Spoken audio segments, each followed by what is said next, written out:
Hello and welcome to yet another edition of the Full Force News Burst, brought to you by GeneralsJoesReborn.com, with me as your host, Chris, Cunning Stunt Coordinator McLeod, aka Diagnostic 80.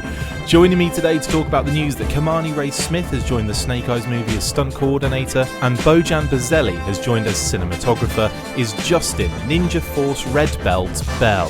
So without further ado, and you can explain that in a second, let's get stuck into this news burst. Earlier today, news emerged from HN Entertainment that the Snake Eyes movie has added 2 more positions to the upcoming film crew. Kimani Smith has been taken on as stunt coordinator with a number of credits in some pretty stellar movies and shows, including Deadpool, Deadpool 2, and current Netflix series Woo Assassins. As well as Kimani Smith, cinematographer Bojan Bazelli, famous for his work on The Ring, Mr. and Mrs. Smith, The Lone Ranger, Pete's Dragon, Spectral, and A Cure for Wellness, to name but a few, has also been attached to the film, which helps to solidify the fact that Snake Eyes is going ahead and that we should expect casting announcements very soon. The news comes hot on the heels of the ever-vigilant update we got over the weekend, which bodes well for the G.I. Joe brand overall.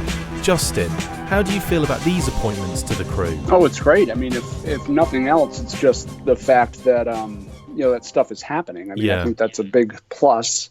Plus, I mean, it's clear, they're bringing on a stunt coordinator who kind of specializes in martial arts combat, so they're obviously leaning on that kind of 1970s kung fu vibe that everybody assumed they were going to, and how they kind of established they were at one point. So I think it's a good thing. I kind of have the urge now to kind of binge watch Woo Assassins, because it might give us a good idea as to what to expect in terms of what the Snake Eyes movie. Yeah, I did check out, after hearing the news. I haven't seen a single episode of the show, but I did check out the trailer, and if nothing else, the choreography does seem pretty good. I mean, awesome. I don't know if it's it's a little cheesy, but but as far as the stunt choreography goes and stuff like that, it was pretty solid. But it looks kind of like a weird sort of Iron Fist-ish sort of thing with this guy searching for energy power and lots of martial arts combat and stuff like that. So yeah, I mean, we'll see what happens. But if nothing else, like I said, the martial arts combat is at least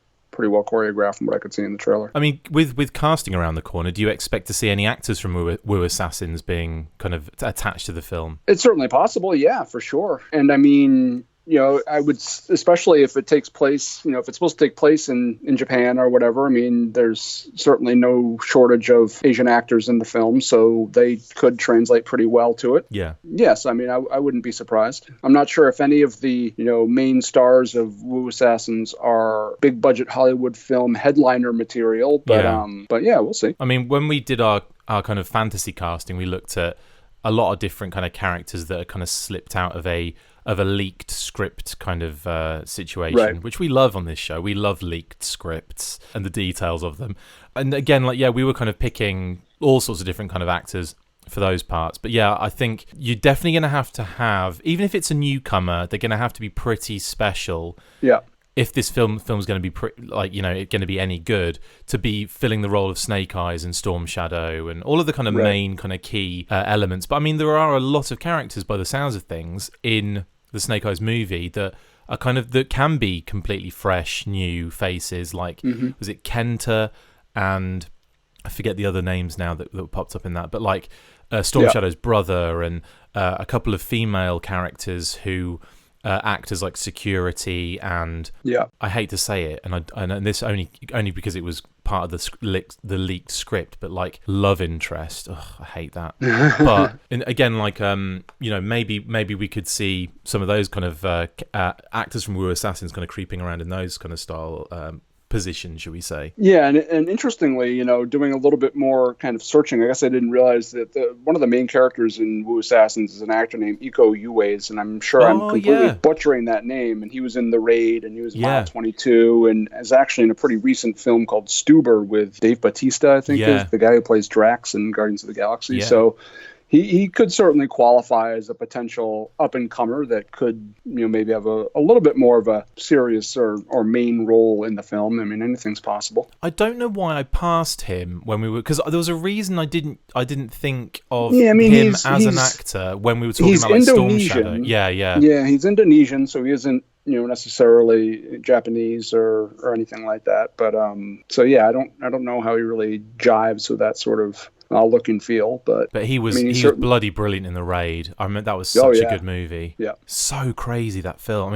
I mean, the fight scenes go on for like 20 minutes each. Oh, it's pretty crazy. And that choreography is next level as well. I mean, jeez. Absolutely. I just remember one particular scene where the door gets broken in a previous fight, and it's like just there's like this hole in the door, but it leaves this kind of like oval shape, and then at the bottom you've got this kind of jaggedy wooden like horrible scenario going on, and someone ends up getting like I think the neck on it, in some sort of crazy flip. But yeah, that was a crazy film. Anyone that was involved in that movie, if they're getting involved in the Snake Eyes film, I mean, I think if they went like crazy martial arts style with it, if that's where the focus went on this film, we could be in for a real treat. It doesn't have to be plot heavy necessarily, does it? No, it doesn't have to be. I mean, they can really kind of crank up the hand-to-hand combat action and stuff, and that would work well. I thought you were going to say the fisting action. No, that's a different movie. That's the parody movie that comes afterwards. I can't even think of what they'd call it. Snake thighs. No, that doesn't make any sense. Anyway, these announcements are getting way more regular now. Are you getting excited? Oh, absolutely. Yeah, it's all pretty exciting. I mean, I'm one of those guys that, gets pretty fired up about, any kind of new iteration of G.I. Joe, which certainly applies to the films. People complain about Rise of Cobra and Retaliation. Yeah, the end results, may not have been as good as we liked them, but the build-up was fun, wasn't it? The build-up was a ton of fun, and I love doing, getting to talk to John Chu and kind of covering each trailer release and all that stuff. It's all a whole lot of fun, and I really get into that sort of stuff, those news elements and things like that really kind of help drive the traffic and kind of the interest and the excitement and everything. It's good stuff. Let's see if we can get Robert Schwenke on the show then. Only if I can say his name like 3 or 4 times. You can't even say it once.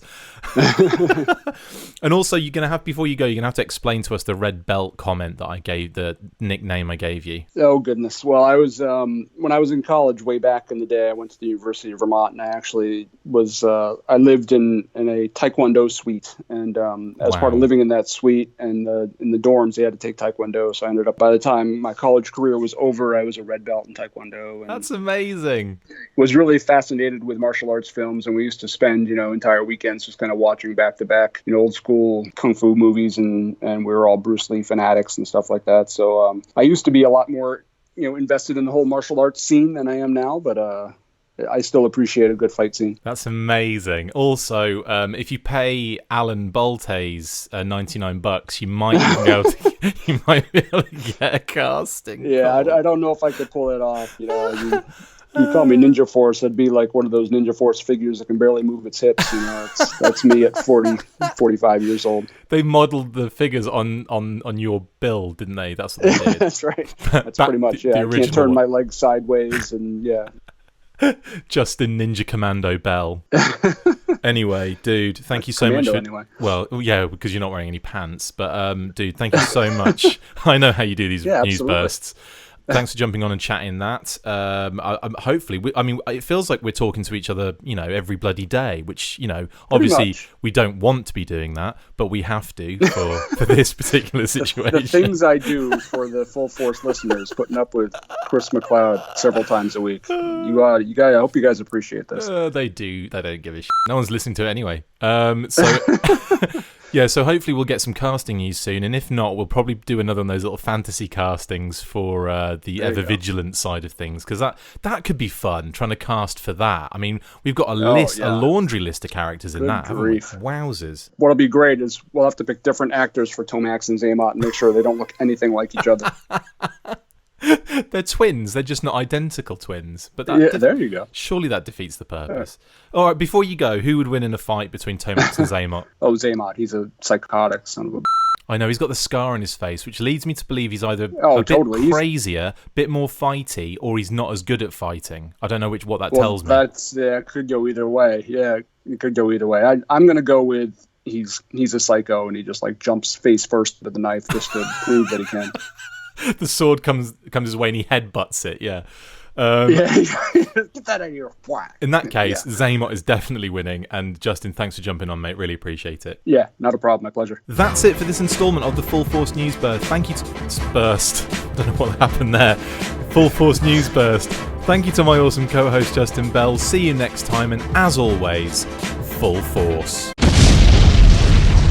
Make sure you get involved with the discussion by liking, sharing and commenting on these videos, and as always you can keep up with the show after listening by following on Twitter @The Full Force, liking the Facebook page facebook.com/The Full Force, and if you would like to contact the show you can message us on either of those platforms with feedback or questions. We have also started a Patreon page, so if you want to see your name up in lights on these videos or enjoy exclusive bonus content, then check out patreon.com/The Full Force Podcast, or click the link on any of the posts this podcast appears in. Full Force.